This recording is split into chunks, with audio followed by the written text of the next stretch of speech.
안녕하십니까? 총신대학교 신학대학원 명예교수 박용규입니다. 사도시대에 복음이 어떻게 로마 제국과 그리고 주변 제국 나라 가운데 전파됐는지를 우리가 살펴보고 있습니다. 오늘은 예루살렘이라고 하는 이 도성이 어떻게 멸망을 당했는지, 그리고 그것이 기독교에 어떤 영향을 미쳤는지를 우리가 함께 같이 살펴보기를 원합니다. 우리는 로마의 대화재 사건이 AD 64년에 일어났고, 그리고 예루살렘의 멸망이 70년 AD 70년에 일어났다고 하는 이 사실을 우리가 주목할 때 AD 64년에서 AD 70년까지 이 6년 동안을 우리는 관심 있게 주목해 볼 필요가 있습니다. 이 6년간에 이 기독교와 유대 민족이 가장 극심한 고통을 당하는 시기였습니다. 타키투스의 로마 역사, 특별히 네로가 죽은 이후에 로마의 역사를 타키투스가 기술을 하면서 이렇게 시작을 합니다. 이제 다룰 시대는 온갖 재앙으로 가득하고 참혹한 전쟁과 반목과 반란이 끊이지 않는 실로 평화로울 때조차 공포가 깔렸던 시대이다. 이렇게 시작을 하고 이 타키투스가 자기 역사를 전개하고 있는 것입니다. 이 시대에 의인 야고보가 예루살렘 교회를 마지막까지 지켰고 AD 69년에 그가 유대인들에 의해서 돌에 맞아 순교했다고 하는 이 사실을 우리는 주목해 볼 필요가 있습니다. 스데반이 그랬던 것처럼 그의 죽음으로 예루살렘의 기독교는 더 이상 예루살렘에 있을 이유를 잃어버리게 된 것입니다. 예루살렘의 멸망과 로마의 이 대화재 사건, 그 6년 사이에 우리는 유대인들이 어떻게 지내왔는지 하는 부분들을 우리가 좀 살펴볼 필요가 있습니다. AD 63년, 멸망하기 7년 전에 여호수아 혹은 예수라고 하는 한 농부가 장막절에 예루살렘에 와서 화 있을진저 예루살렘아! 화 있을진저 예루살렘아! 계속 외치는 거였습니다. 그런 외침은 7년 5개월 동안 계속되었고 3번의 중요한 절기 때는 더 소리를 높여서 외쳤다고 합니다. 예루살렘이 포위를 당했을 때 그는 자신이 지은 찬송곡을 불렀다고 그렇게 전해지고 있고, 최후의 마지막 때는 그가 내게도 화가 있을지로다. 그 이야기가 끝나자 로마 병정이 돌로 그의 머리를 내리치는 바람에 그는 더 이상 이 슬픈 애가를 부를 수가 없었습니다. 그런데 이 로마의 참 화재 사건과 예루살렘의 멸망 사이에 우리가 주목해 볼 게 하나 있습니다. 그것은 왜 예루살렘이 멸망했는가 하는 것입니다. 이 예루살렘의 멸망은 유대인들 사이에 거짓 선지자들이 판을 치기 시작한 것입니다. 그리고 메시아 사상이 더욱더 팽배해지기 시작한 것입니다. 예수 그리스도가 사실 메시아였는데 그런 메시아가 아니라 로마를 정복해서 유대의 독립을 가져다 줄 그런 정치적인 메시아를 고대했던 것입니다. 거짓 선지자들이 판을 쳤고 거짓 메시아가 판을 쳤고, 그래서 어떤 거짓 선지자는 요세푸스의 증언에 의하면 3만 명을 거느렸다고 하는 것입니다. 유대인들은 이 메시아, 거짓 메시아를 따라간 것이죠. 이 열심당은 민중들에게 메시아의 대망 사상을 고취시키고 그리고 멸망으로 가는 것에 대해서 그런데도 불구하고 메시아 시대의 도래가 임박한 것으로 호도를 한 것입니다. 이 부분에 대해서는 필립 샤프가 이렇게 표현을 했습니다. 이들은 민중에게 메시아 대망을 고취시켰고 멸망으로 이어지는 모든 수순을 구원으로 가는 수순으로 호도했다. 당시 로마인들은 베스파시안 황제하고 티투스 황제를 메시아라고 생각을 했던 것입니다. 결국은 이 거짓 선지자 그리고 거짓 메시아의 선동을 받아 이 열심당이 앞장서면서 결국은 로마에 대항하는 유대인 전쟁이 일어난 것입니다. 필립 샤프는 이렇게 얘기합니다.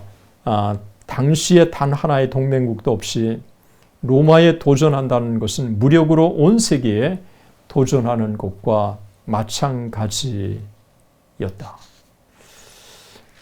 AD 70년 4월 6월절 직후에 로마의 군대가 예루살렘을 완전히 포위합니다. 6월절에 순례객들이 가장 많이 예루살렘에 모여들었을 때 예루살렘의 성은 로마 군대에 의해서 포위를 당합니다. 4월, 5월, 6월, 7월, 8월 4개월 동안 식량이 예루살렘의 성에 들어갈 수도 없었고 그리고 비축된 식량은 예루살렘 안에서 바닥이 나고 그리고 엄청난 이 기근 속에서 결국은 심지어 엄마가 자기의 아들을 잡아 구워 먹는 데까지 이르는 이런 비참한 일이 벌어지게 되는 것입니다. AD 70년 8월 10일 이날 예루살렘의 성이 불타오르기 시작하는데 바로 이날은 전승에 따르면 느부갓네살에 의해서 옛 성전이 파괴된 날이었다고 그렇게 보고 있습니다. 요세푸스는 이렇게 예루살렘의 멸망을 기록을 했습니다.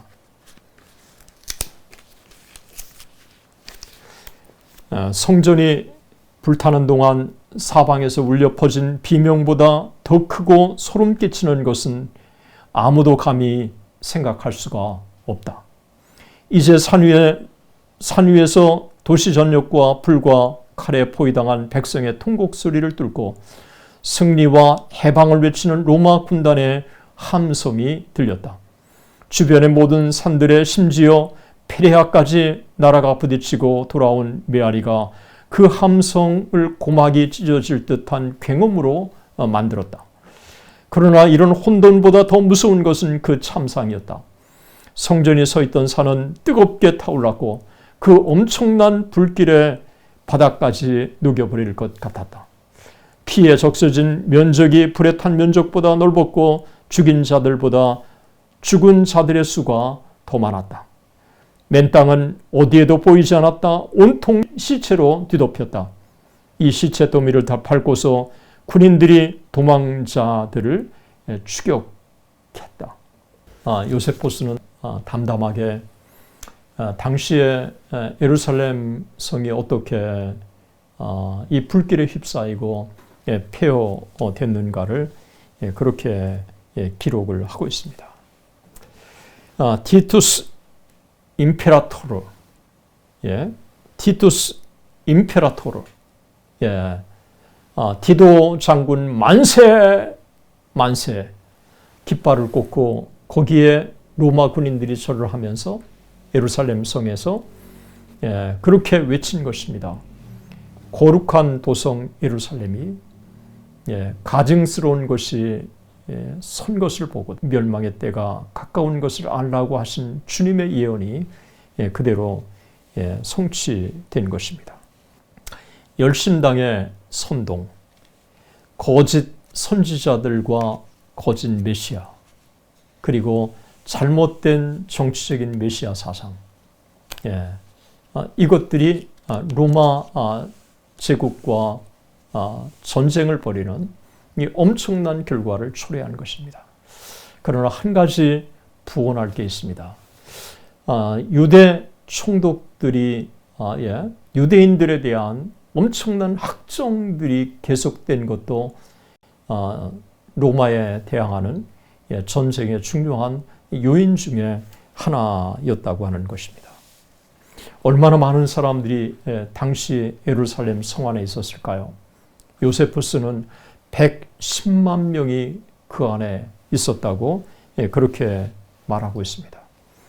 그리고 그 중에 11,000명이 포위가 끝난 후에 굶어 죽었다고 증언하고 있고 97,000명이 노예로 팔려갔다고 그렇게 밝히고 있습니다. 로마 제국은 예루살렘 멸망이 있은 AD 70년 그 이듬해 승전 축하식을 거행을 한 것입니다.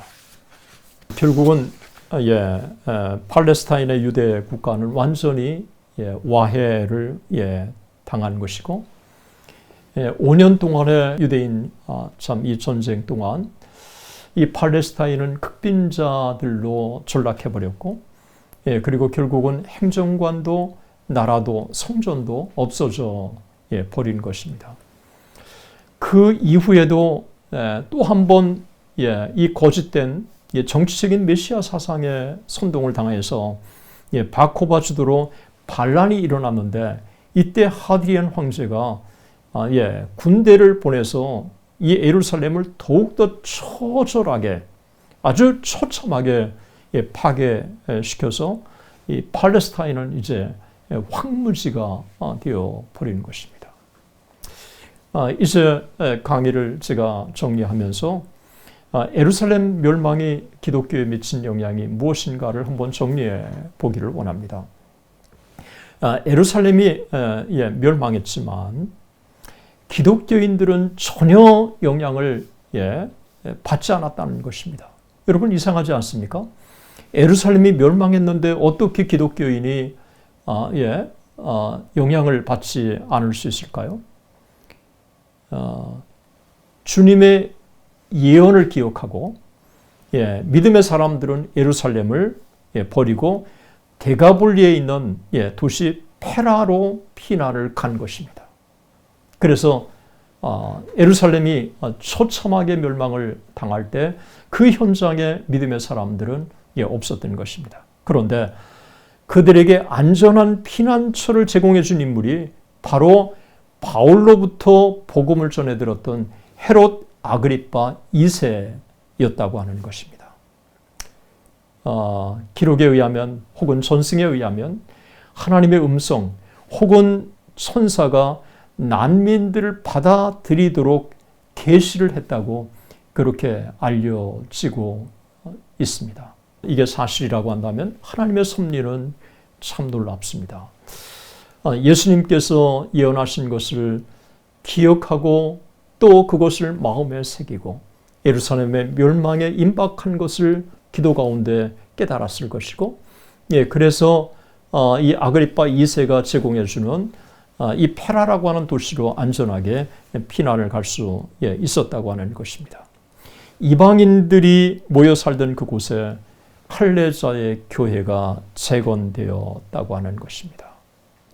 이 예루살렘의 멸망이 큰 참화의 사건이지만 기독교에는 이것은 아주 절호의 기회가 온 것입니다.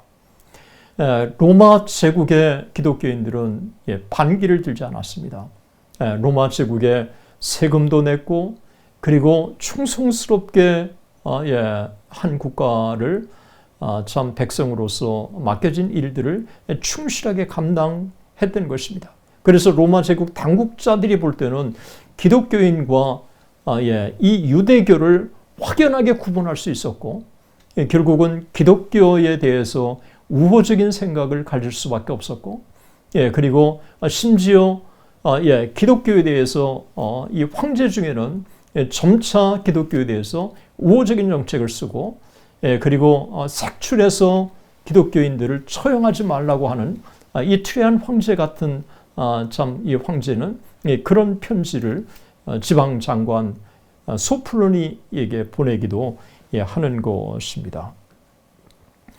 결국은 예루살렘의 멸망은 유대교와 기독교 사이에 엄청난 간극을 벌어지게 만들었고 성전 중심의 이 예배가 이제는 신령과 진정으로 예배하는 그런 시대가 완전히 도래하게 된 것입니다.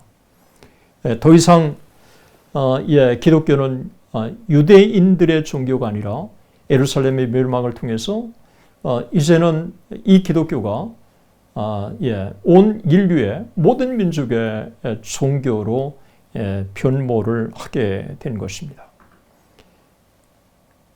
필립 샤퍼는 이렇게 얘기합니다. 이교도들이 기독교를 더 이상 유대교의 한 분파쯤으로 볼 수 없게 되었고 새롭게 독특한 종교로 간주하였다. 그 결과 기독교는 유대교의 종교에서 이제는 온 인류의 종교로 변모한 것입니다. 예수 그리스도를 믿는 사람들은 혈통적인 아브라함의 후손이 아니라 영적인 아브라함의 후손이 된 것입니다. 감사합니다.